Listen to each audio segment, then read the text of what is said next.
हाय, good morning सगळ्यांना. कसे आहेत सगळे? मजेत ना? मग सकाळ सकाळी ते मायलेकीची मस्ती चालू होती. ते काय आहे ना, ते नवीन नवीन शब्द बोलायला शिकली ना तर खूपच भारी वाटतं. चला तर मग जास्त वेळ न घालवता तुम्हाला मी काल जे पनीर बनवायला ठेवलं होतं ते कसं झालं ते दाखवते. हे बघा, हे असं पनीर झालेलं आहे.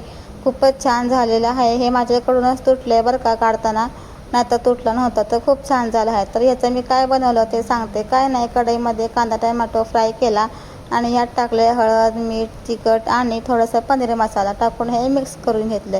तर एवढं भारी लागत होतं ना, खूपच छान झालं होतं. मी तर नुसतंच खाऊन टाकले. तुमच्याकडेही असं काही असेल ना तर असं बनवून खावा. खूपच छान लागतं फेकून देण्यापेक्षा. आणि तेवढ्यात परीचे पप्पा आले की भूक लागली म्हणून मग मी काय स्वयंपाक बनवायला घेतला. तर मी बनवलं होतं अंड्याची भाजी, बॉईल फ्राय. तर याची रेसिपीसुद्धा मी तुम्हाला शेअर करणारच आहे. तर पनीरची रेसिपी कशी वाटली तुम्ही मला कमेंट करून नक्की सांगा बरं का. आणि परीच्या पप्पाला एवढी भूक लागली होती ना की व्हिडिओसुद्धा काढून दिला. लगेच जेवायला सुरुवात केली. चला मग या तुम्ही पण जेवायला. चला भेटू मग पुढच्या ब्लॉगमध्ये. तोपर्यंत बाय बाय, टेक केअर.